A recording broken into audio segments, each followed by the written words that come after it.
This is the greatest show on earth. Any of you people out there that find humor in this, you're really a sick, vapid person. You got no soul. Do you think it's funny? Here's to you.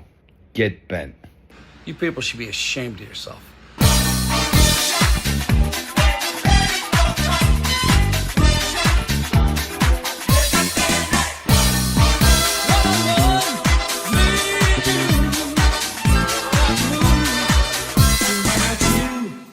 Good day and welcome.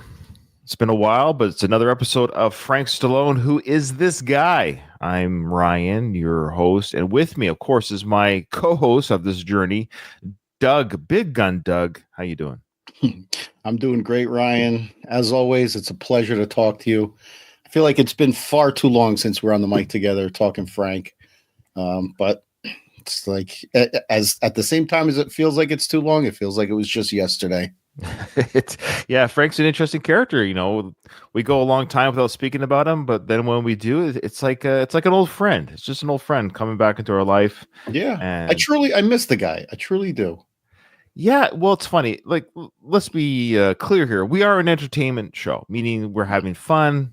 We're trying to figure out who Frank Stallone is as he presents himself to the world. This is public information that he presents to the world, and we just talk and react and comment on what he presents. And sometimes he presents things that just aren't worth talking about. So it's been a little bit of a spell. Like, I have to wait a little bit for him to kind of give us fun fodder to talk to, and it's been a couple months because a lot of his posts, and this is no offense to Frank, because by all means he can release and share whatever he wants, a lot of just nothing sauce, really. A lot of guitar playing videos, a lot of just boxing history photos, which is great. That's his hobbies, and he dabbles in guitar playing. And but other than that, there hasn't been too much. But a couple months have passed, Doug, and we do have some pictures and some videos and things to comment on, and I hope people will enjoy our journey as we try to figure out who is this guy. Like you said, we have fun. It's and truly in our hearts there is no ill will towards anybody that we speak about. And I would call it a comedy podcast, but we're not funny, so we're not funny. Yeah, just cross that right off. But it's a fun podcast. It's fun. I don't know if Frank watches our show. I don't know for sure if he does. So he probably doesn't think we're funny, which is probably... No, certainly not. We might not be everyone's brand of humor, which is fine. The numbers certainly indicate that we're not a very good show. So I would say if we dabble in comedy, okay, if it is, we're dabblers. We dabble in comedy and we dabble in podcasts. Okay. Yeah. Well, I'm excited. I'm excited to get going here. I'm going to start with this photo here. I'm doing a new thing here too, Doug. I put all of my pictures into an email that I sent to you, and I'm just going to share that email. I don't think I'm going to dox myself. Do you see any information here that would dox me? So here is the first picture I want to show. There is a video that goes with this. I took a screenshot of this video, but the caption of this video is it's amazing. This is what Frank has to say. He goes, right away, Doug. He says, I think I'm being Shadowbanned again. Okay. So I think I'm going to maybe take a break. Wow. Interesting. Very interesting. So I wonder if this is why maybe some of his videos have been few and far between. Now, do you know what Shadowban means? What's your understanding of a Shadowban?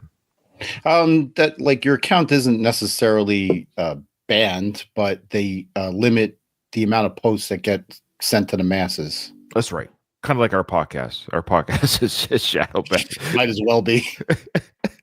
So Frank is saying that because he's speaking these hard truths against certain maybe government officials, or he's very open about his feelings on certain things. He feels like his account may be shadowbanned, and because of that, he's going to take a break. Now, I dare say, Doug, if you take a break from posting, doesn't that fulfill the shadow ban?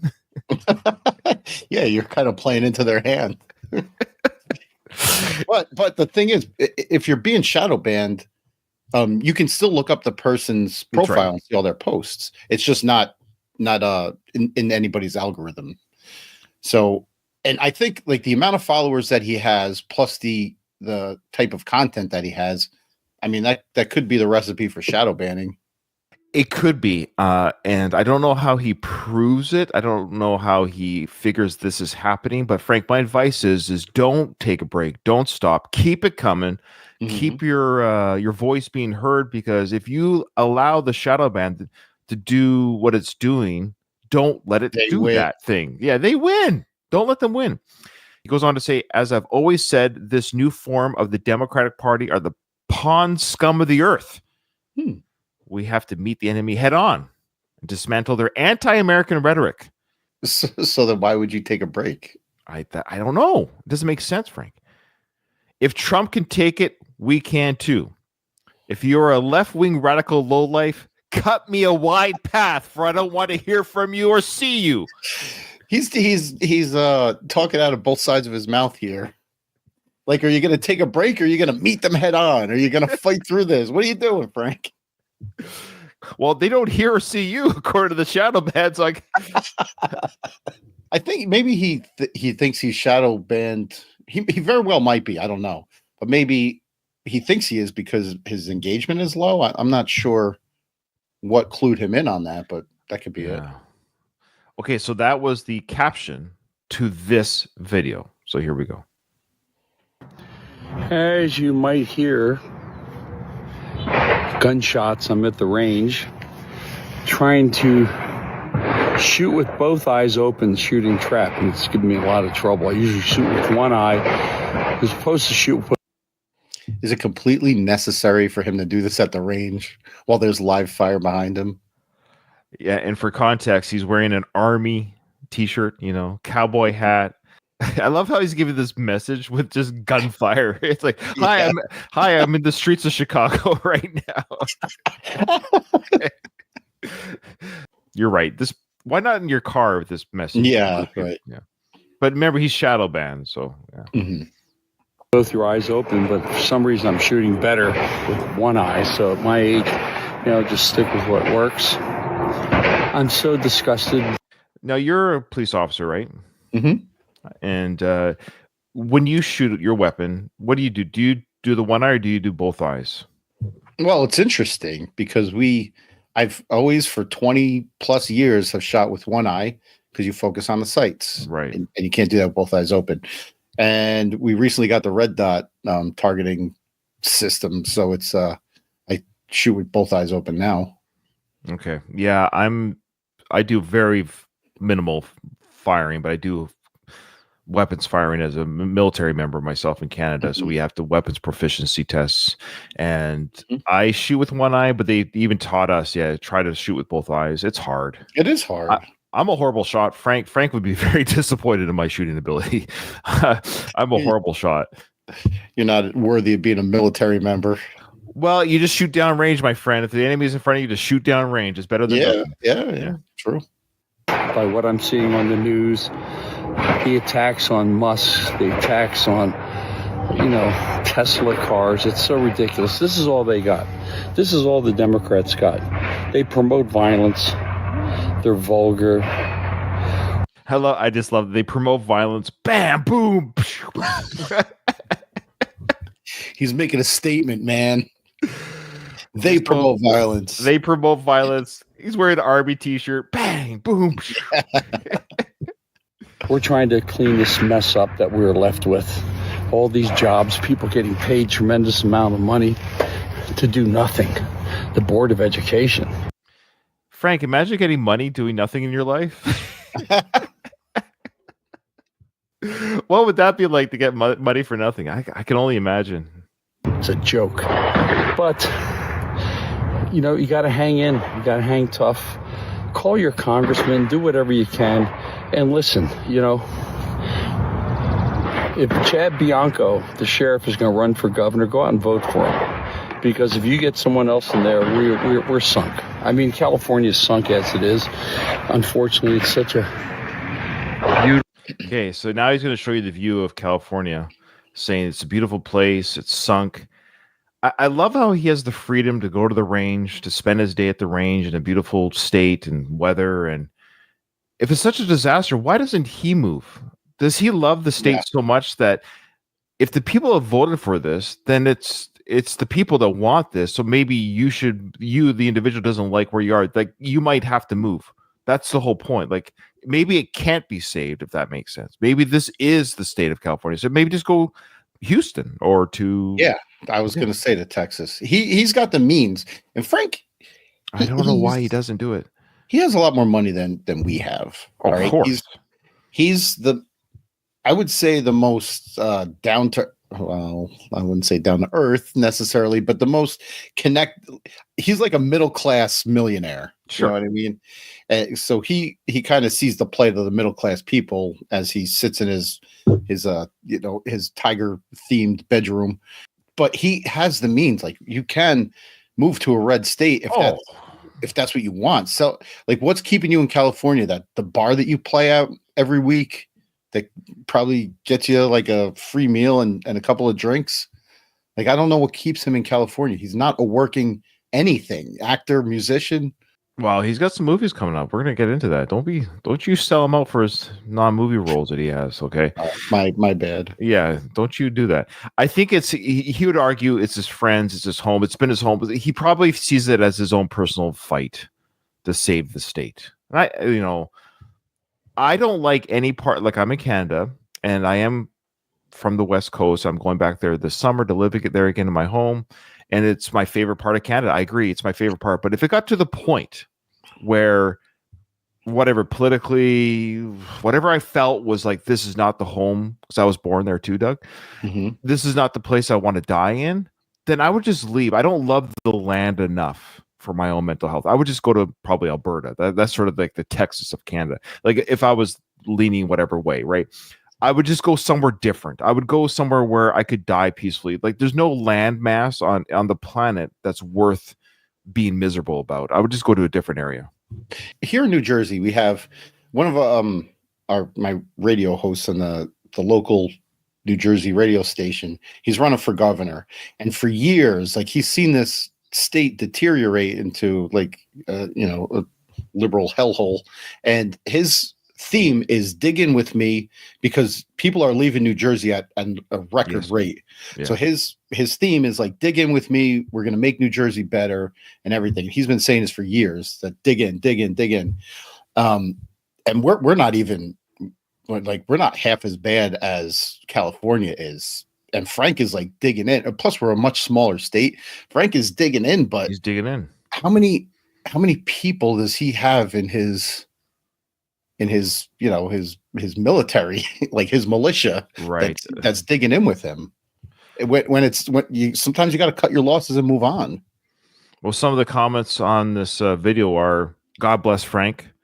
Another one is, you tell him, Frank. Another one is, stay strong, brother. You're doing great. So another one says, God bless you, Frank. We're grateful you are, and then it's cut out, but I guess you are, fighting the good fight type thing. So there are people rooting for him for sure, but I don't even know if those are Californians necessarily. Those are just his fans on Instagram. Right. So now he's going to show you the beautiful state. Beautiful state run by idiots.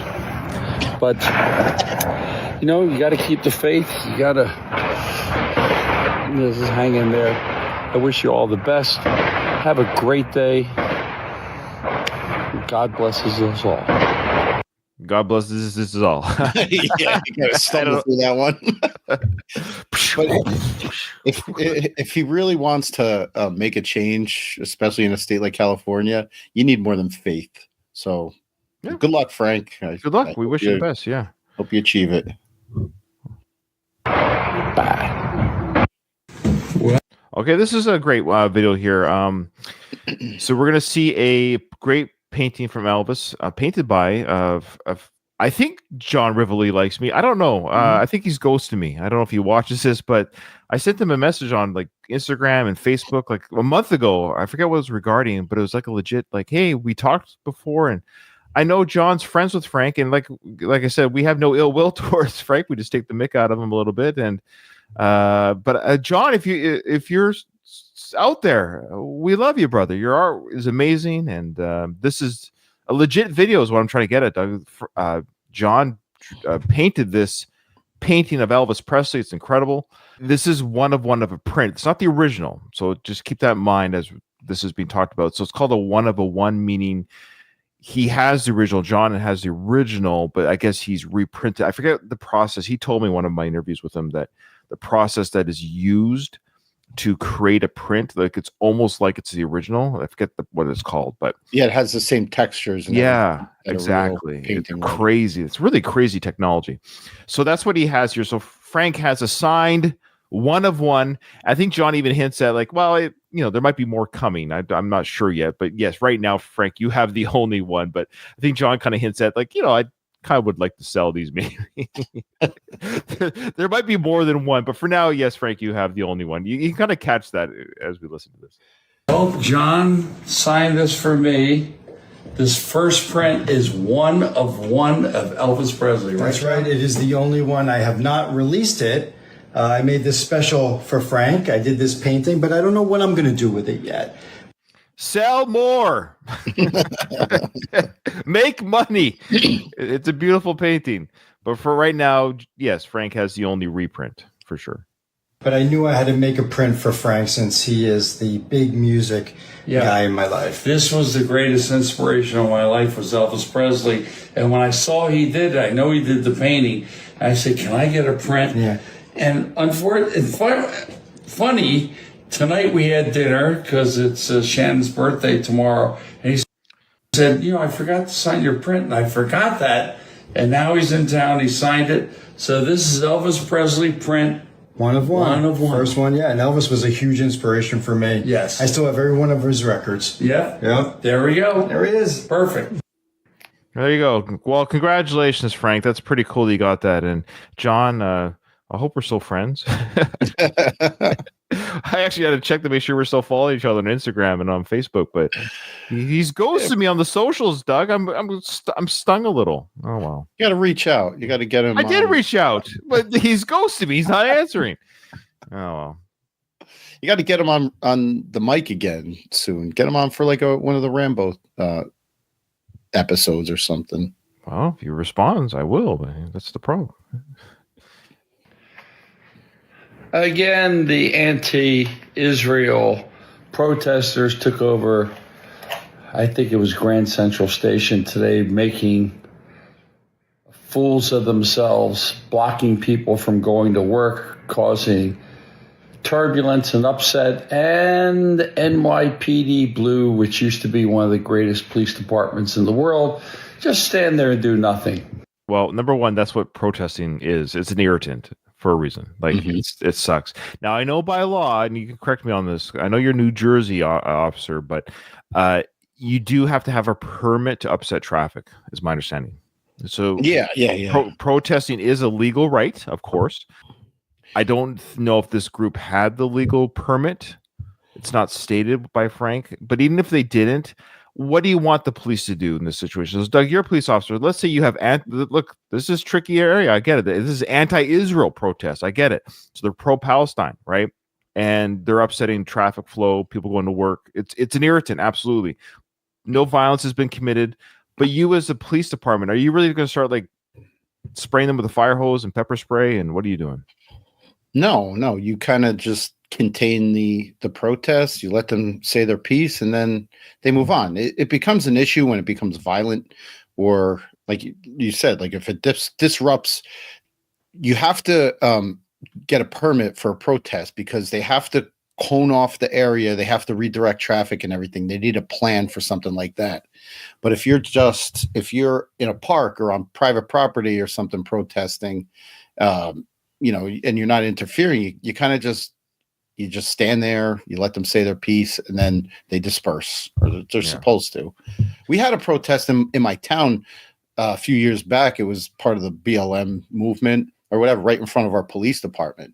And we knew it was happening, and we did just that. We coned off the area. We stood there for security purposes, and that was it. They did their chants, they waved their signs, and then after a little while, it was over, and they all dispersed. No problem. And you went out afterwards and targeted everybody. That was trying to kick the shit out of them.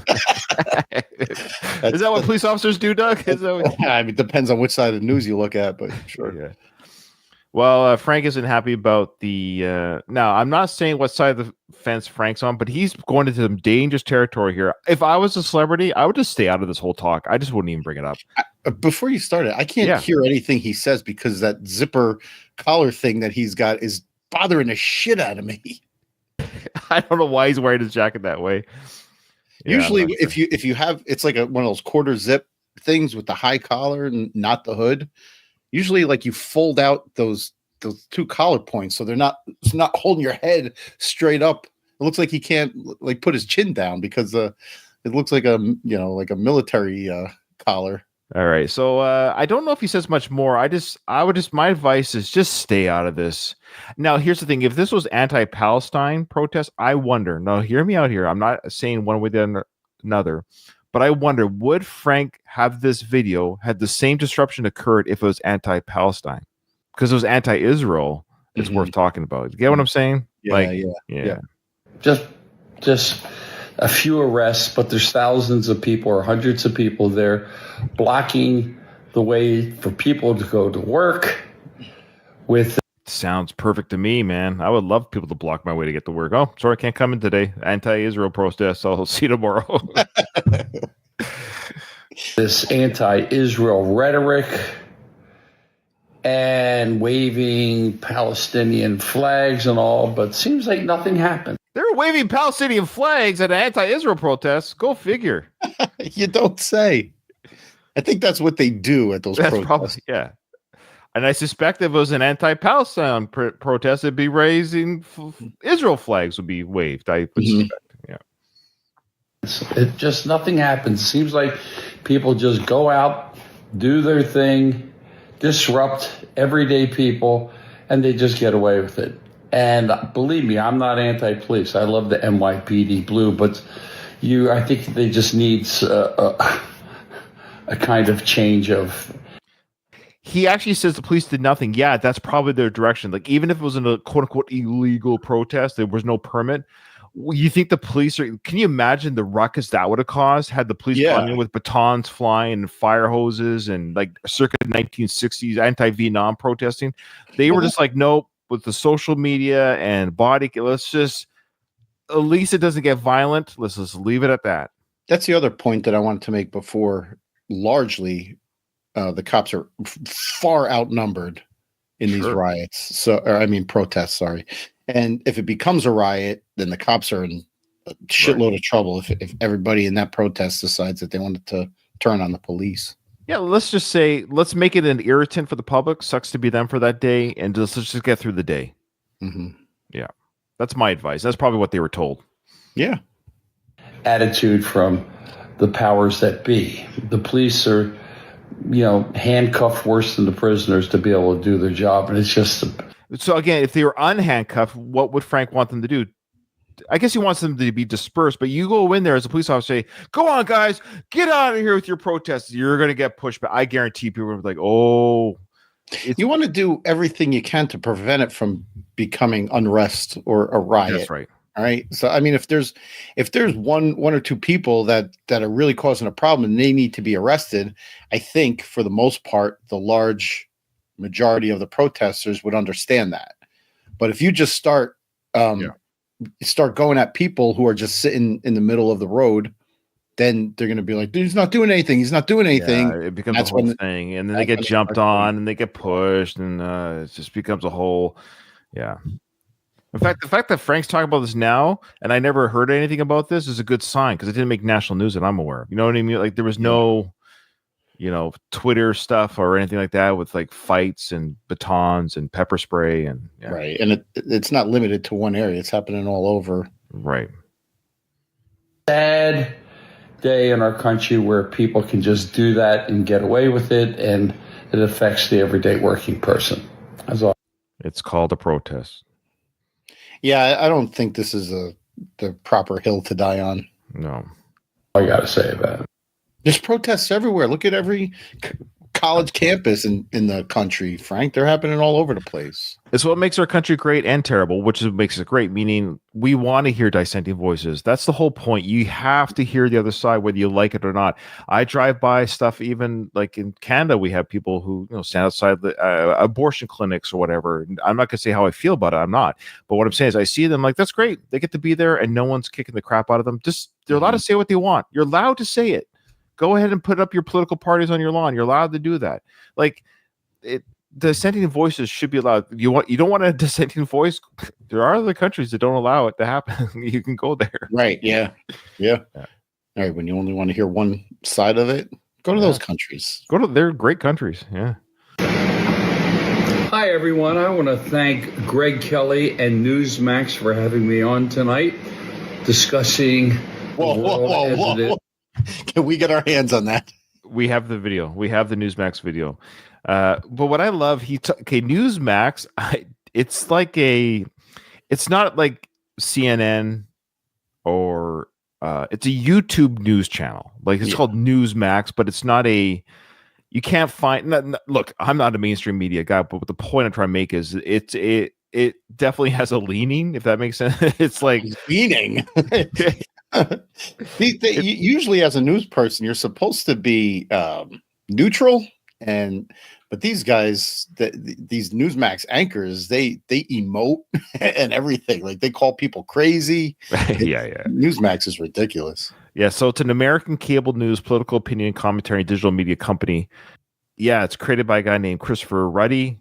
But yeah, they definitely have their own, which is fine. Absolutely, again, they have a voice, and that's their right.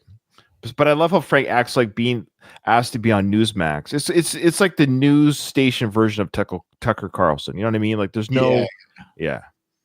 I find it really funny. Bernie Sanders, who never had a job and has millions of dollars and 3 homes.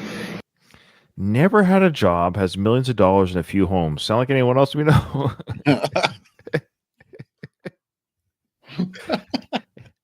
Has Bernie Sanders never had a job? Is that possible? I know he was in politics for a long time. Isn't that a job? I mean, am I stupid? You collect a salary for that. He was literally a mayor. Isn't a mayor a job? Is he talking about he never had a dishwashing job? Is that what he means? Yeah, or like he's had a life of politics. This is where, Frank, I'm sorry, you're losing me a little bit because you're saying because Bernie never washed dishes or pumped gas, he doesn't have a voice or working in politics. Say what you want. That's a lot of work, a lot of meetings, discussions, briefs. He's a U.S. representative in Vermont. He was a U.S. senator from Vermont. He ran for president. He was a mayor. That is a career, Frank. Politics is a job. And I don't want it. No, certainly not. Because Frank had to maybe bust a few tables in his early days of singing at bars. That's the job that he's qualified to say stuff that he's able to say. You know what I mean? Well, yeah. But even if you consider the way that Frank did make his money, it was an entertainment. And a lot of people wouldn't consider playing on stage, or acting in movies a job. That's what I mean. But Frank would tell you before he did that, he worked on the farm. That's what he's trying to say here. That's not how he made his millions of dollars. You're right. Because he went right with Bernie's never worked a day in his life, and he's got 3. Like it just fell in his lap. Sure. Right. Okay. But he goes on to say stuff here about something. Here we go. And AOC are sitting there Coachella trying to talk to the average working man. Well, an average ticket at Coachella is $600. I think a beer is $18 and all. That's not the average person. But then it is because they're there. He's criticizing AOC and Bernie for being at Coachella because it's a high-priced event. I got news for you, Frank. Young kids who are students or working or busting tables themselves, they will pay $600 out of their tips to go to Coachella because it's an event. That's the whole point. To them, it's an event. They're paying for the event and the experience. They will sacrifice half their rent that month to go to these things. That's the whole point. Yeah, I think for the most part it is average. Oh yeah. I mean, professional guys, middle-aged guys like us aren't going. Their idea for going there was to target young people. Of course. spoiled kids asking mommy and daddy, can I go to Coachella? They're not working guys. I don't know many working housewives or working fathers that could afford $600 to go to Coachella. Coachella? Jello. That's my favorite flavor of Jello is Coachella. Those people that he described don't want to go to Coachella. No, they don't. I don't want to go to Coachella. It's the freshly It's a 21 year kid. old Yeah, it's a young man's game. that want to dress the skimpiest shit you ever seen and go there and dance, do drugs and dance. I love how he's calling out Nepo babies. Yeah. Mhm. Yeah, we certainly want to have anyone be successful because of somebody else's successes. That's for sure. Oh, yeah. To sit there. Never rode the shirt tails of anybody. Well, that's what he's saying. It's spoiled kids asking their parents for money. Like, Yeah. so he's saying these kids have had an opportunity to experience something because of somebody else. But With a bunch of people getting high, listening to really bad music. I don't think that's the working person. Okay?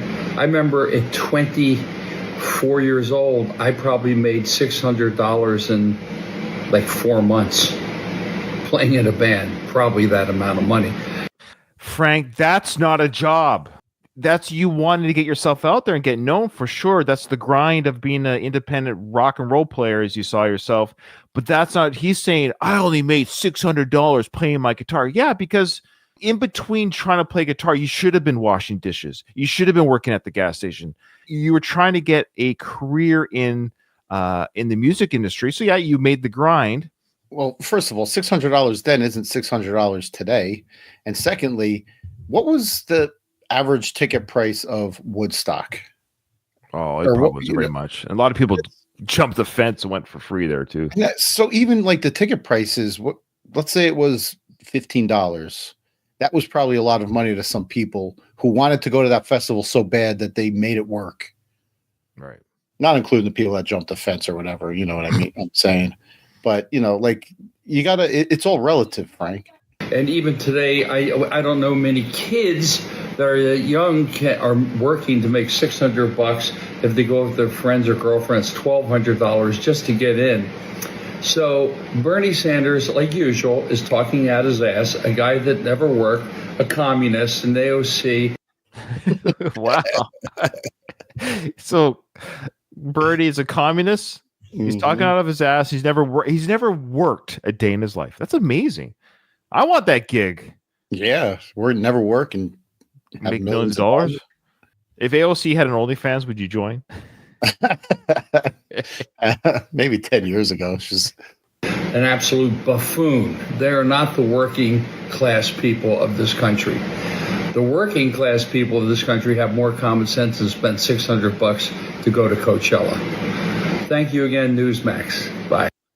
Thanks again, Newsmax. Now, I actually have the Newsmax clip. I don't know if we'll get to it today necessarily for time, but he doesn't even speak about Coachella during that Newsmax clip. But he thanks it's almost like this was his I'm giving you a Newsmax soundbite in my own home type Newsmax exclusive. Appearance on Newsmax had nothing to there's no connecting tissue here. It's just again like his brain synapse is firing. Like he was just on Newsmax thanking them, and then this Coachella thing just fired in his brain, so he launched into that tirade. He's saying Bernie and AOC were under the impression that they were talking to the working class, but I don't know if they even announced we will only talk to the work. Why can't they talk to rich kids? That they want their votes too. Mm-hmm. Like it doesn't matter either way. They're talking to people. They're talking to the public. They're going out whatever you think of their own perspective. They're going out there and they're grinding out in the public and making their voices heard. That's all they're doing. At Coachella, at the car manufacturer, wherever they want to go, they're going where they're going. So his reasoning I didn't understand what he was trying to say, I guess is what I'm trying to say. I'm actually trying to understand what his beef is. He doesn't like Coachella. He doesn't like the music. He thinks it's overpriced. Is he sad he can't go? He can't afford it?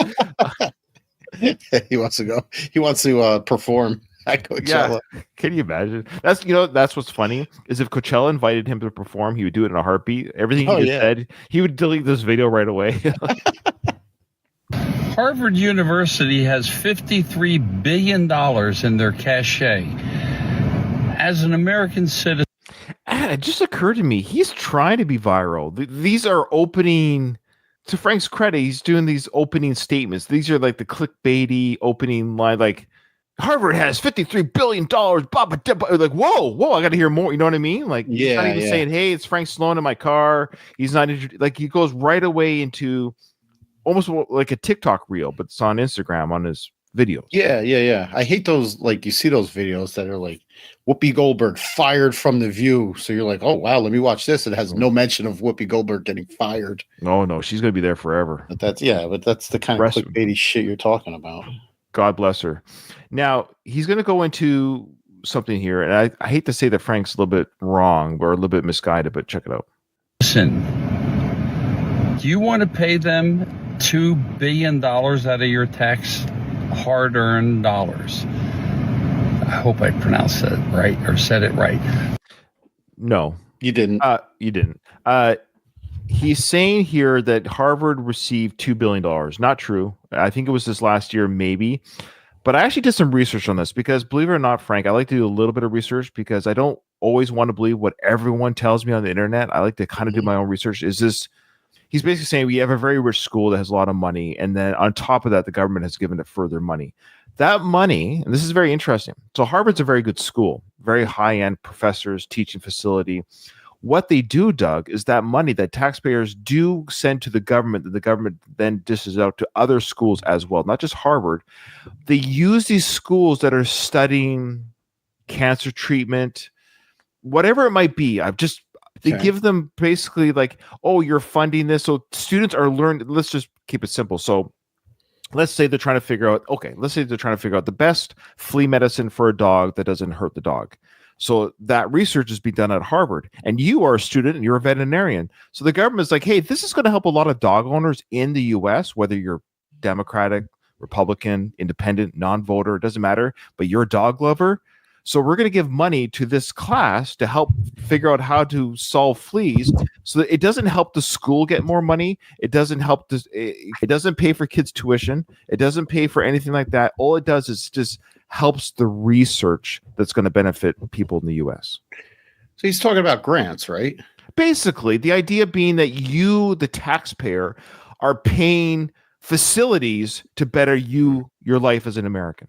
Right. Grants that go to these specialized research programs and stuff. Yeah. But do you think it's fair? They got $53 billion in their cachet. And why should we pay them $2 billion a year of U.S. taxpayer dollars? That makes no sense to me. I don't think it makes sense to anybody. It makes sense to me because I just explained it. And I hope it makes sense to our listeners as well. And I hope, Frank, it makes sense to you if you're listening to this. So what that $2 billion, as you say, is used for. Again, it's not paying for kids' tuition. Think about it. I did actually. Who do you blame, or what do you blame for this rapid decline over the past few years, specifically there in the Los Angeles? So now he's on Newsmax. You guys ready? National Report. He always sits in that room with the records behind him. Yeah, his hair's on point right now. He's got his shirt open a little bit, showing a little bit the Frank chest hair. They're fake reporters. They're fake journalists. That's what I hate. Like the fake news media is really fake too, but these guys are like on an extra level of fake. They're pretending to be. Yeah, they're disguising themselves as a legitimate news network. Actually, we'll play a game here. Who has more makeup, the guy on the left or the woman on the right? All right, Frank doesn't certainly have not. Frank doesn't have any. Area or greater area? Well, listen, like any business or it all comes from the top. And the top is the governor. And he is probably the worst governor in the history of California, maybe in the country. He does nothing. Now, what I love here is this news channel that starts showing as Frank is talking here about Newsom. It's now showing you still images of like Tent City and drug use. I love it. I love it. Yeah. And also like how below his picture says Frank Stallone, actor and singer. I would have loved it if it said Sylvester Stallone's brother. Yeah, that'd be awesome. We have one of the most beautiful states. You know, we have mountains for skiing. We have some of the greatest fishing. We have some of the greatest beaches. And it is just fall into a decline. They show all these pictures of drug users in Tent City, and then they show a smiling Gavin Newsom. He's the evil minion who's destroying the state. I love it. Oh, I love this propaganda. It's amazing. Like I've never seen before, and these people keep voting these buffoons into power. And the thing is, what I don't understand is crime is rampant. I think I really have some hope because we have Nathan Hochman as the district attorney, and we have a new police. Okay, so he goes into that a little bit more, but at the end of this cast, he keeps going, and the newscaster on the left tries to. He's ready to tap out, but Frank's not ready to tap out. And the headline again is California under siege from homelessness and crime. It's under siege. How is Frank able to even to do this video? Like, how is he able to get the word out if the state is under siege? How is he able to go to the range and shoot? How is he able to leave his home, Doug? It's one of those clickbaity titles. You see, like the other side does it too. They just blow this stuff up to make it seem far more severe than it actually is. Well, because it sells headline. Yeah, headlines sell, of course. Now Frank's he's not ready to tap out. The guy on the left's like got his earbud in and said, "Can you hang up on Frank now?" We appreciate it. Big fan, by the way. More than 60 films. He's still performing. He does just about everything. We appreciate that. Thank you so much. Well, I appreciate you guys. I watch you all every day. Oh, thanks so much. You're a great channel, and you speak the truth. And I think the people with common sense out there really appreciate you all. We'll bring you back on, Frank. Every week now. Have a happy St. Patty's Day. You as well. Take care. Okay. All right. Speak soon. But I love how he's like, you just about do everything. You act, you sing, got 60 movies. The guy on the right goes, big fan. 60 movie. You ain't nobody's a big fan. I know. Out of here. It's such ball washing. Yeah, you're a big fan. It's impossible. Mm-hmm. Those are all excellent points. That is Grammy and Golden Globe nominated artist. The graffiti. Stallone. Yes, sir. The graffiti is, he's reading the script and he's like, there we go, Grammy nominated. Frank's Frank's like, no, the graffiti. We have a lot of graffiti. I'm not done talking. I've never seen anything like it in life. I think personally, myself. This is his solution to get rid of the graffiti. You want to hear it? Oh, no. I'm afraid. Okay, here we go. This is all you got to do. They should ban spray paint cans unless you have a contractor's license and you have a serial number, because I think it'd be really hard for these people to be painting graffiti with a paintbrush. I think it'd take a little more time than make spray bottle cans the same as getting a gun in the state. You know, that hard to do. You have to get a serial number on the spray. Can you imagine? Hey, what can did that spray come from? Well, that was serial number 563. And even this newscaster guy is like, ooh, that's a little bit much to our listeners. But he said earlier in the video, Doug, that to clean up the streets, he said to give the homeless people a job to clean up their own mess and pay them to clean up their own shite. That was his solution.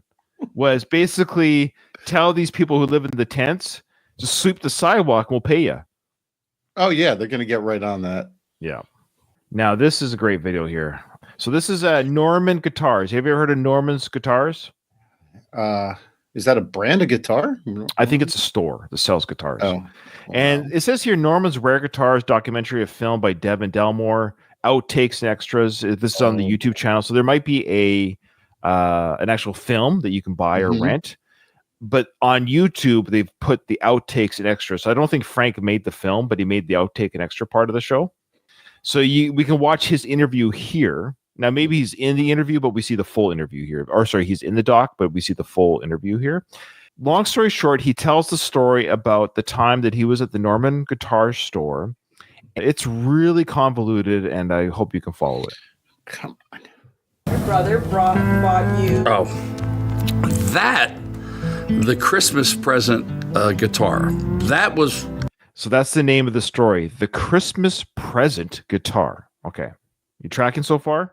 Yeah. He looks really awkward sitting there with the guitar across his body. He never mentions that the guitar he's speaking about, I don't know guitars, is the one that he's holding, but I think it might be, if that makes sense. Yeah. Totally unbeknownst to me, because Norm had done something before about a white falcon, and which I found out later, a girl saw me playing it in the store and bought it for me for my. This is so weird. So already it's very confusing to understand what he's talking about. He's all over the place. He's saying Norman, the store owner, gave him a guitar to play in the store. He played it. A girl saw Frank play it, was so enamored by Frank's playing of said guitar that she bought it for him. You tracking? That's ridiculous. Yeah. Well, that's what he just said. I know. There's more. That's not even the story. He just gave that as a side quest story. Okay. My birthday. And Norman's going, yeah, it just came from someone. So so she bought it for him for his birthday, and Norm said, yeah, somebody just bought it for you. But I guess he found out later the story because he just told you it was a girl who saw him play. Some anonymous donor bought. Can you imagine ever walking to a store, seeing any celebrity play guitar, Doug, and you're like, wow, I really loved how you played that guitar. I'm going to buy it for you. That is the most ridiculous thing I ever heard. Oh no, the interview's not over yet. There's more. So there's always something like weird going on. So this was right before Christmas, and So he's saying there's always something weird going on in the store. There's always something weird going on in Frank's life in this guitar store. Here's the next story. So that was a very quick story to show you that there's more weird stories coming up for this store, and here we go. So this was just before Christmas. I think it was even like Christmas Eve or something like that. Popping in, the store was busy, and Norm goes, there's a private person that wants you to pick a guitar that you want as a gift. I go, okay.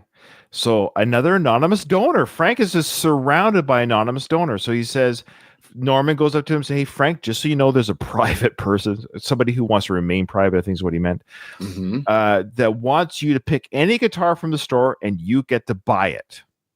So this is different than the first. That's right. This is different. He received a birthday gift from an anonymous donor, from a female fan watching him play the guitar. That happened on his birthday. This is now a Christmas story for a different guitar, a different donor. Interesting. Yeah. Okay. So now Frank's bewildered, like, wow, any guitar. So he kind of says what he's going to say here. What? Are you serious? I'm thinking, God, what girls have I been going out with that money? I don't know. None. They're all busted out. So, oh my God. Why does he got to do the exaggerating, take the glasses off and put the stem in his mouth? Like, what girls have I been? Did you hear what he said, though? Yeah, yes. What girls have I been going out with that have money? None. None. They're all busted out. Wow. What a weird thing to say. So he's thinking to himself, I already had one female fan buy me a guitar for my birthday. Now, what other females have I been with in my life that have money that could afford a guitar that I could pick out of the store at random? None of them. They're all piss poor broke. Jeez. Figured it couldn't be them. And I said, what do you mean? And he goes, I can't tell you, but if you find a guitar you like, it's yours. Now, so Frank's like, hey, I just quickly went through my Rolodex of all the girls I've been with. They're all broke, so it can't be them. So Norman, who is my anonymous donor? Who is the person that could give me? Because all the females in my life are broke, so it must be a guy. Who is it? And Norm's like, I can't tell you, man. They want to remain anonymous. Okay. For now I have a meltdown. I'm always saying, man, I'd love to have that guitar. Now that I can have any guitar, I can't pick a guitar, right? Right. So now he's saying the fact that I could have any guitar that I want now. It's like when someone says, I'm buying dinner. Now you don't know what to get on the menu because you could pick anything you want. Anything. So he says he has a meltdown. He's like, I don't know what to do now. I can have any guitar I want. So he's looking around the store in a frantic craziness. Like, do I want this one? Do I want that one? I was just going to say, there's probably a reason why this was cut out of the full doc. How dare you? This isn't an outtake. This is an extra. This is extra. Extra Frank. Right at that point, I swear to you, I'm not lying. That's a go. Yeah, it's a tell. I swear to you. I swear this is true. So he's saying, just as he's looking around, like I'm actually really helping Frank explain the story. Doug, I kid you not, I had to listen to this 3 times so I can narrate the story to our listeners because I think it's helping. Do you think it's helping? Yes, Okay. You explaining it is helping. But he has this way of telling stories where it just, it veers off into different things because, like, again, I say it all the time. His stream of consciousness, something will click in his brain that'll take him on a different tangent. So he doesn't finish a sentence before he veers off into a different direction. So he's saying now, as he's going around the store trying to figure out which guitar to buy, his phone rings and somebody happens to call him during this moment of guitar shopping. Sure. Okay. Get a phone call, and it's my brother. He goes, "How you doing?" I said, "Yeah." I go. I said, "Yeah." I said, "Yeah." What the? See, this is what I don't understand. So Sly calls him. Of course, Frank loves to bring up his brother for various reasons, but also because he gets to do his Sly impersonation. Yeah, that's always his thing. Like he can never just say, "Hey, Sly called me and just asked how I was doing or what I was up to," but gonna ask how you doing like this. So Sly knew that Frank was going to be in the shop at that moment. Well, that's what we're led to believe. He's going to go on to that. It's like, why would my brother call me at this exact moment when I'm in Norman's guitar shop? That's what. Okay. He starts mentioning guitars. You know about Les Paul? Yes, I got 7 of them. Oh God. Oh, I know. Humble brag there a little bit. Yeah. Like, so Sly goes, "Hey, how you doing?" Frank's response is, "Yeah," and then and Sly goes, "Do you know anything about Les Paul guitars?" And Frank's like, "Well, yeah, I got 7 of them, you idiot." Yeah, he's big time in his brother. Like Sly mentions the most famous guitar brand in the world, and he's got to like humiliate him. Yeah, idiot. I have 7 of them. See, Frank, I don't think you need anyone donating you guitars. I think you're doing just fine here. Like, he's got 7 of one model alone. Yeah. Does anybody need 7 Les Pauls? Didn't we see a video of him trying to sell his guitars online? Yeah. He was getting rid of them? Yeah. Mm-hmm. That's right. Stage played. Oh, he's selling the gift of guitars. He's turning around and making a profit. Stop buying them guitars, people. Oh, my God. You know about it, and I can tell he's reading it off something like this. He goes, so he's saying that Sly is reading some sort of script, like it's some sort of like not prank, but like it's a setup. Or Sly's also an actor. I think he could pretend like he's not reading it. I think what's happening is he's not reading off a script, but in Sly's mind, he knows. Hey, spoiler! Have you guessed who the silent donor might be? Mm-hmm. Okay. So where are you? I said, well, I'm at my friend's, Norm's Rare Guitars. And it kind of goes like... I love how all these guys, and you know what I'm talking about here, Doug. They have all these friends. I'm at my friends. Norm's Rare Guitar. I'm at my friends. I'm at some restaurant with my friends. They're always surrounded by friends who own businesses, own guitars, coffee guy. They're always all these friends. Everywhere I go, it's, hey, it's Norm. Hey, it's this. Hey, it's this. They surround themselves by, quite frankly, they're superficial friends. You know what I mean by that? They're not real. They're friends, like as they're transactional friends. Yes. Friends as matter convenience. Like if Norm's guitar shop went under, would he still invite Norm over for coffee and hang out? Yeah. And if Frank declared that he was done being a musician, would Norm want to be friends with Frank? No. Norm doesn't invite Frank over for Christmas dinner or nothing. Yeah. Right. Silent. Oh yeah. So what are you doing? I'm just walking around. I still haven't figured it out yet. Yeah, because the story didn't happen this way. It's not. This isn't a real story. This can't be. Right. So Frank calls him while he's in the shop, and I haven't figured out that why would my brother call me while I'm shopping for a guitar from an anonymous donor? I haven't made the connection yet. Okay, fair enough. Fine, fair enough. That's what he's saying. Making it up as he goes. I think so. I don't know if Norm can help me out in this. I don't know where it went. I don't know if Norm can help me out with this, and I don't know what does that mean? Norm can help you out with what? He's already told you that he's aware of who the private, so he knows it's Sly. Let's just pretend. So Norm knows Sly told him, hey, tell my brother when he comes in, he can buy any guitar he wants. So Norm's not going to reveal that it's his brother because he was told not to. So Norm can help you. And then Frank says, I don't know where it went, but let me continue with the story. And he also he's like, I didn't make the connection yet, but then the breath right before that, he's like, I could tell he was reading off of something. I know. Like, what is it, Frank? God damn it. So we're just trying to figure we're just trying to figure out who he is. That's the problem. Think my brother might have fessed up. My brother might have fessed up. No, he told Norm when my brother comes in, let my brother buy whatever guitar he wants for Christmas. I'm his brother. I have $500 million. I want to buy him a guitar. This whole endeavor of finding out who Frank is might be a futile one. No, we'll get to the bottom of it one day. And then I couldn't find a guitar. So now he says he can't. This is weird. So is he still on the phone with his brother at this moment? I don't know. Has he hung up yet? He is making this up on the fly, and he's lost the thread. I don't know where this is going. Well, it's going somewhere. Trust me, you actually have no idea where it's going, because right now he's saying, I'm looking around the store. I cannot pick a guitar that would suit what I'm looking for. I can buy any one of these from this anonymous donor, and I don't know which one to buy. I've now hung up the phone with my brother. I'm continue shopping. I don't know which guitar to buy. That's where he's at right now. We all caught up? Okay. All caught up. Okay. They were bringing me guitars I had. And then Norm brought out this guitar case.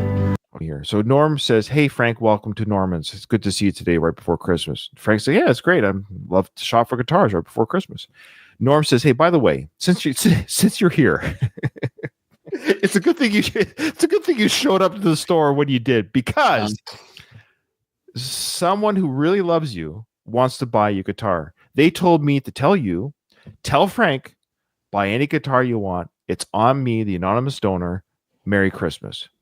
Okay. Frank has spent whatever time he's spent in the shop. He can't, Doug, for the life of him, he can't pick a guitar. He's told Norman, I don't know what to buy. I'm having a meltdown, as he said. I don't know which guitar to buy. I don't know which one. Norman, please, any thoughts, any ideas? Maybe that was said. Frank does. I'm actually helping Frank fill in the gaps here, because now Norman, Doug, is coming out from the back. This was not on display. He's coming out with a guitar that will be the guitar that Frank didn't even know he was looking for. That had Western tooling on it, said Sons of the Pioneers. Now, I am a fanatic for the Sons of the Pioneers, Roy Rogers' backup group. And I'm going like, oh my God. And I knew, because we were sitting going back and forth. Do I want a Hummingbird? Do I want this? I have a Les Paul. Do I want a Rickenbacker now? Do I want... No, you have 7 Les Pauls. You have 7 of them. So he's saying here that I was shopping, and I'm asking Norm, what do I want? What do I want? What do I want? And so Norman's like, it's almost like when Harry Potter was trying to find his wand in the movies.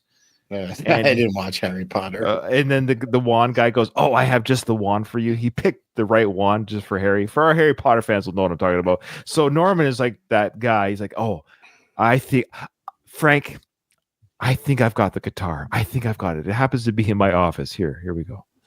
This, that. So we're going all around. And I wish he would save me enough fucking time. Norm said, hey, I got this. So Jeez. I love it when Frank drops the F-bomb. He doesn't do it very often, but I love how it comes out of nowhere. He's like, it's like a PG-13 movie. He doesn't drop it often, but the one counts. Yeah. This is the one. This is where our podcast doesn't get the E, because it's just one curse in the whole podcast.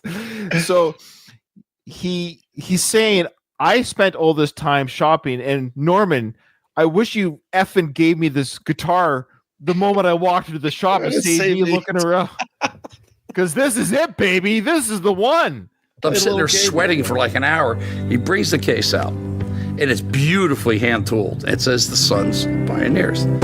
I go, oh my God. He goes, well, look at this one. So he opens it up, and it's a magnificent blonde Epiphone Emperor. I mean, 1940, magnificent looking. I mean, it's like not a mark on it. And inside. Now, see, he points or kind of touches the guitar he's holding when he says not a mark on it. He sort of he never explicitly says the guitar I'm holding is that guitar. Frank in this whole video fails to mention, Doug, I am holding The very guitar that I'm talking about, he never mentions it. He sort of insinuated with touching the guitar with that part, but it's really frustrating to me that he never once said it is this guitar. I know you got this long, convoluted story. Why don't you at least display the guitar so we can all see what you're talking about? He's holding it for our listeners who are listening to this audible. He is holding the guitar. Like hold it up and like. Side where the picks are, they're like the cards for Sons of the Pioneers that the guy had it. And Norm told me the story about it. Kind of been recycled once or twice through here, but someone else wanted it. I think it was it Bob Dylan's manager? Someone wanted it.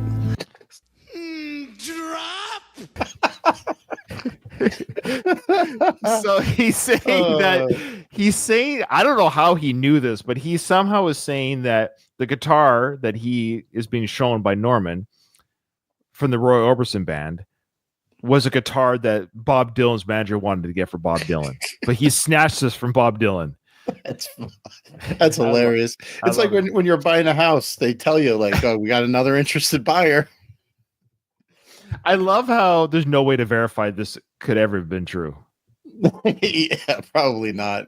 Can you imagine Bob Dylan watching this video? Bob Dylan's watching this video. Damn it, Frank! That was my guitar.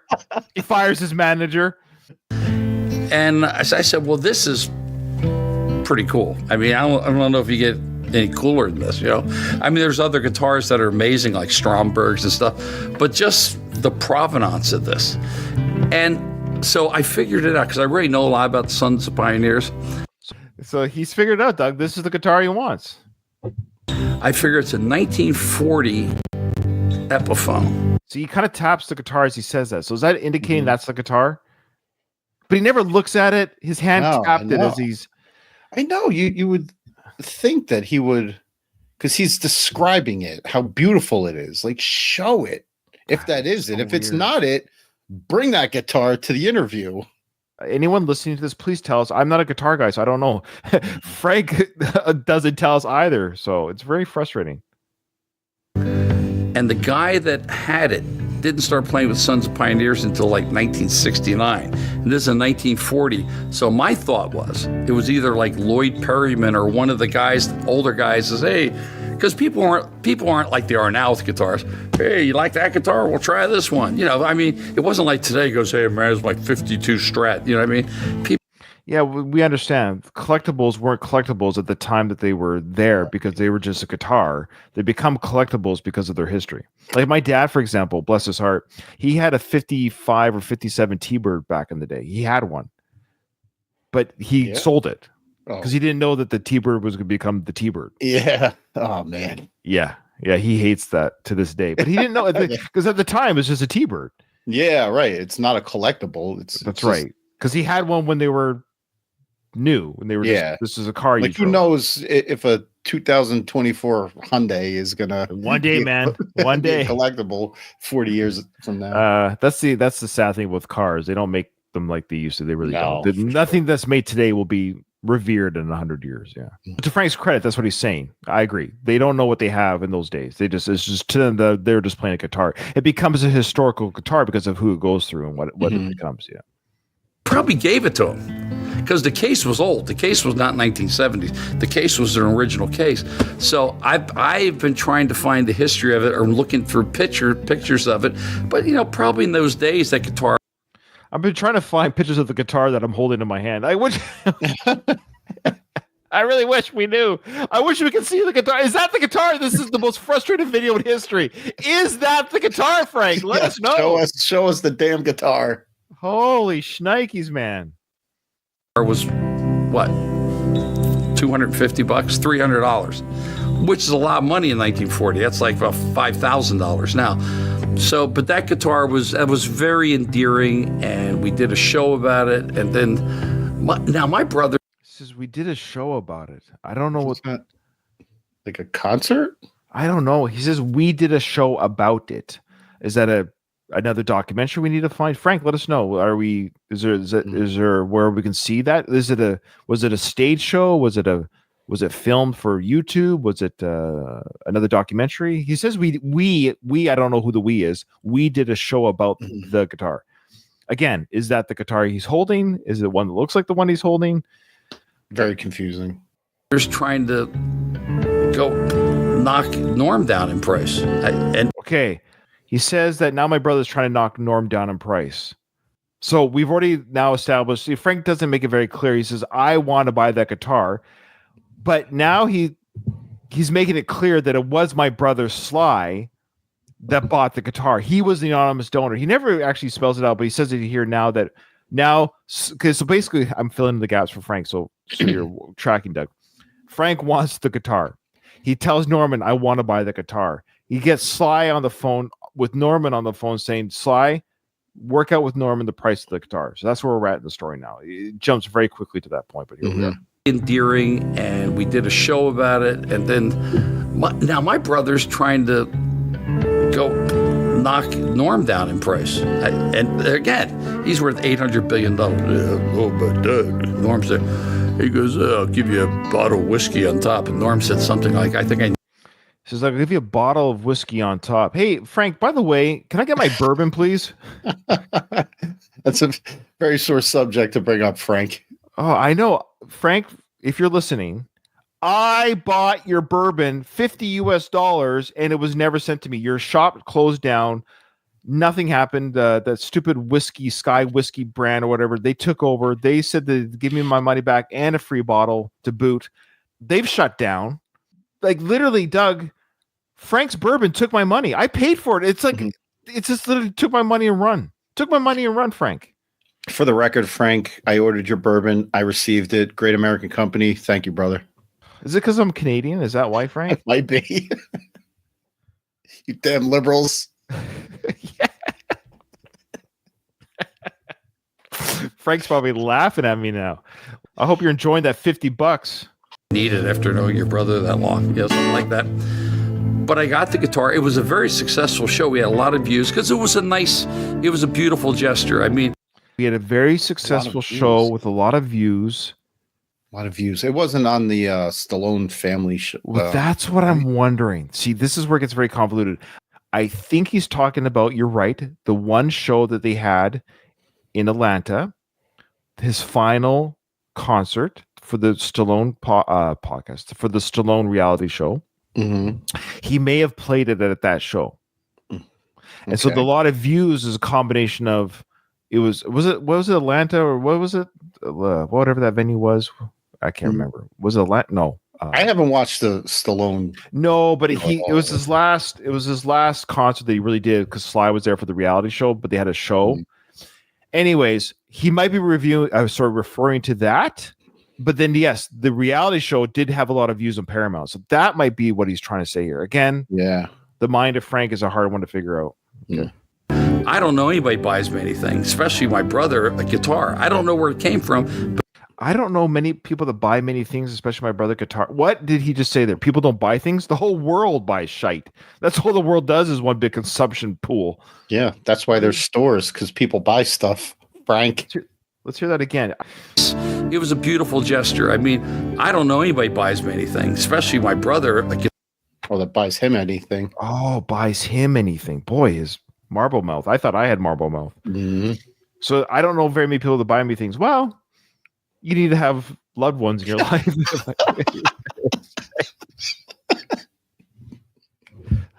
You need to have loved ones. I guess your brother might be the top dude in that. That circle would be your brother. So bless his heart. And it's certainly none of your broke ass ex-girlfriends. Guitar. I don't know where it came from, but then I found out next to Cafe Roma was a jewelry store, and Norm had some guitars in there. I don't know why they were there, but they were on display. Okay, sorry. Now he's telling the part of the story, Doug. This story is so all over the place because now he's going to say, Sly told Norman to tell Frank, buy any guitar you want in the store. Frank was unable to pick. Norman says, well, I got the guitar for you. Brings out said guitar, but now we're going to find out how Sly knew about said guitar to have Norman give said guitar to Frank, but then somehow they still had to haggle a price.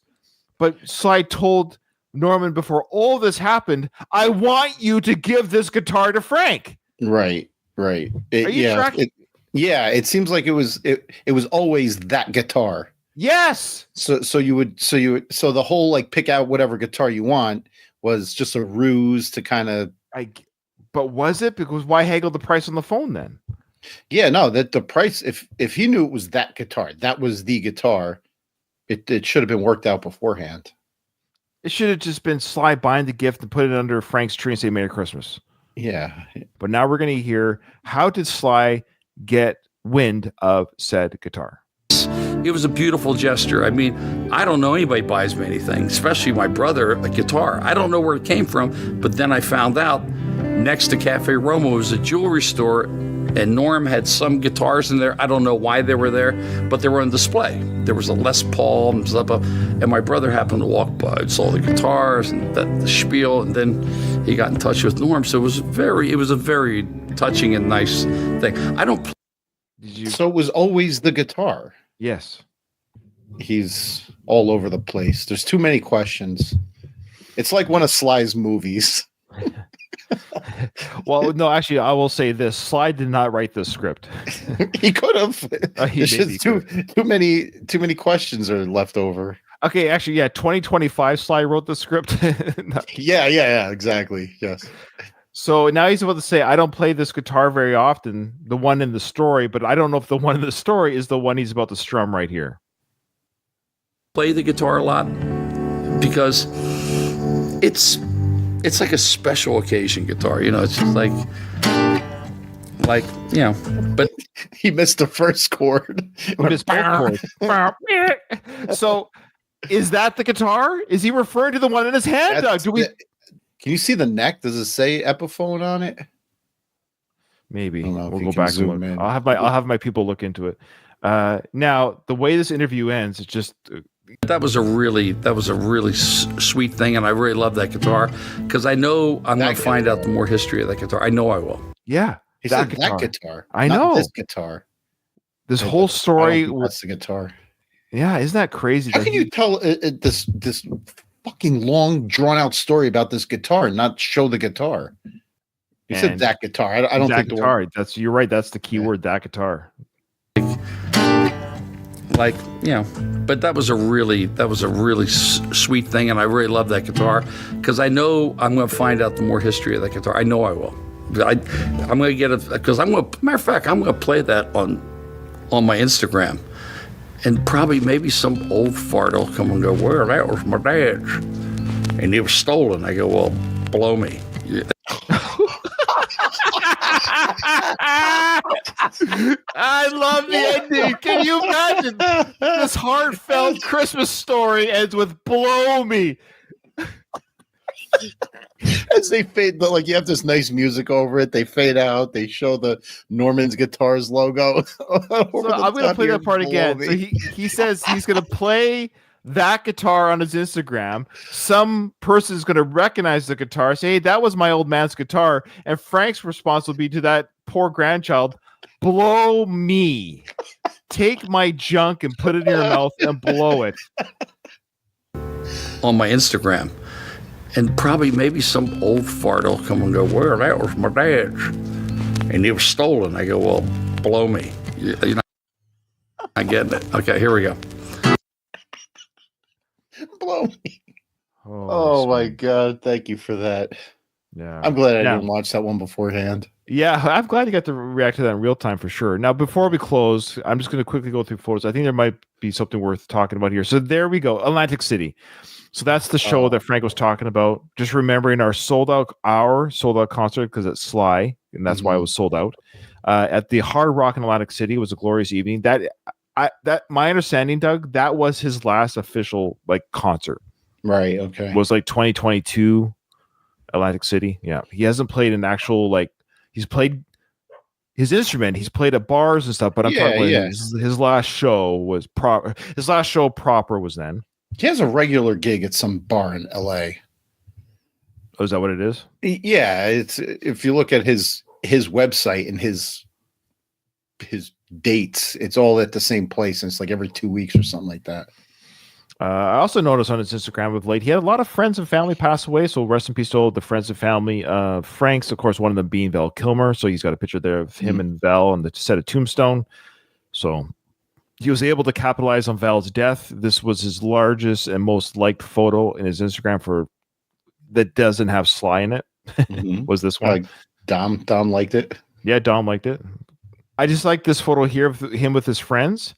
What I like is if you go left to right, it's almost like who has the most natural hair. So Buddy on the left, that he's the most natural. I think both in face and hair. He's got the balding head, proper gray hair. We got Frank, proper coloring, hairline debatable. Got the peak there that's growing forward.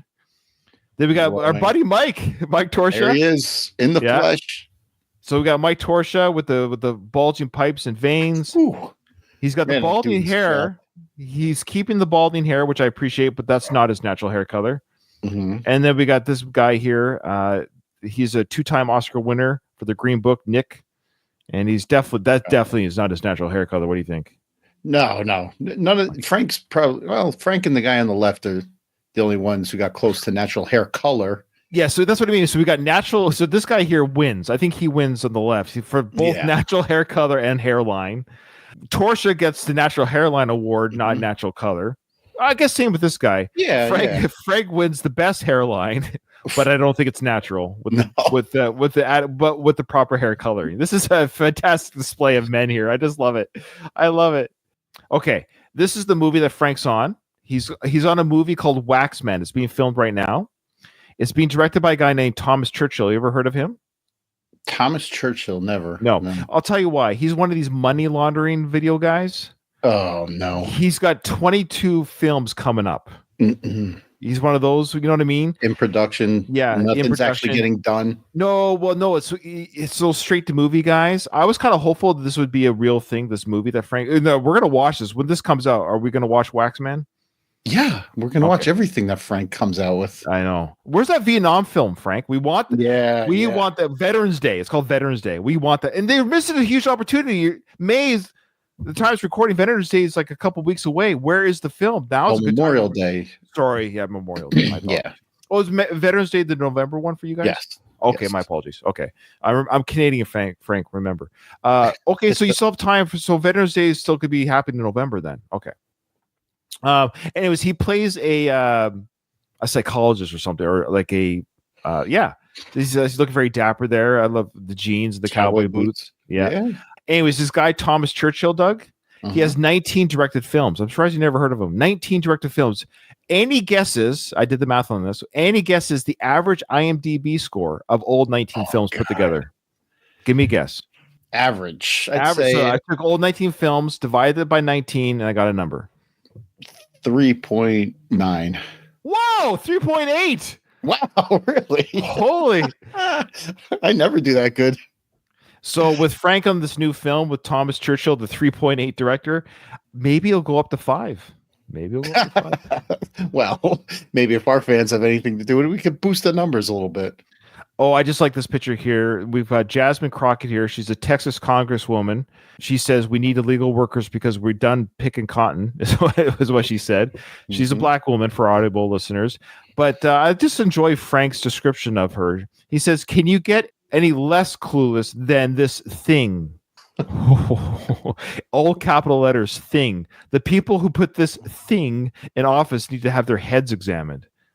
So he refers to this woman as a thing. Oof, okay. I don't know. But he always preaches kindness, Doug. He always preaches kindness. So that's good. Well, this is an older picture of Frank. He's got a pot-bellied pig here, a baby one. I think he has to work on his, what do you call it? His grammar, because I'm going to read you the story cold of his caption here, and you tell me what it might mean. He goes, my mother got me a pot-bellied pig for my birthday. He was cute until he bit the hell out of my finger.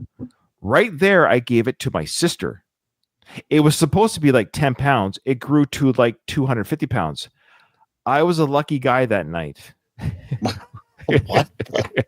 I'm not sure if he was lucky with his sister or the pig. I'm not sure. Yeah, I don't know what the hell. Or that the pig grew to be 250 pounds. Yeah, it doesn't make sense. So I think he's saying, I made the smart decision to give away my pig that night. And maybe it's my own perverted mind, but he just says, I was a lucky guy that night. I don't know. For our audio listeners, you think he he was given a potbelly pig as a birthday gift when he was like 10. How old would you say he is in this picture? He's 38 to 40. Yeah. He should have eaten the pigs. What he should have done. Sorry, Katie. Yeah. Sorry, Katie. So yeah, here Frank shared the news that Waxman production begins on horror flick starring. It says here starring Frank Stallone. Oh, here we go. Frank just sitting in a chair with his cowboy outfit. Just says, always thinking. Practicing gratitude is a learning process that pays off. Not hero worship or superficial gains. We can't those with us, Doug. Just so you know, we can't those with us. Okay. Words to live by. Always words. We can't those with us. Only our kindness and goodwill travel with us into the spirit world, like calling them the thing. You know, those are the things that the kindness, the kindness that we. And I love this here. He posted a quote here. It says, "When you're dead, you don't know you're dead. The pain is felt by others. The same thing happens when you're stupid." Okay, true statement. Point. Yeah. Let me just say, this has been a very painful podcast. All right. Now, I do love this. So Frank jumped on the AI picture making of making yourself into a toy. I think you saw that probably in the socials. People make themselves into toys. Well, he did it for AI. This is the perfect toy. It's got Frank, a very age appropriate looking Frank too, mind you, with the shaded glasses, the face. He's holding a guitar. He's wearing cowboy boots, outfit, everything. And then Doug, check it out. It's got everything our show talks about. It's got the doctor's outfit on there as an accessory. It's got the Veterans Day uniform on. It's got the other gun. military one. It's got the military one, the sheriff one, boxing gloves, tombstone, weights, and it's called Frankster. I want this toy. That's great. So obviously they just scan your Instagram and they put like all the outfits that you wear. Yeah.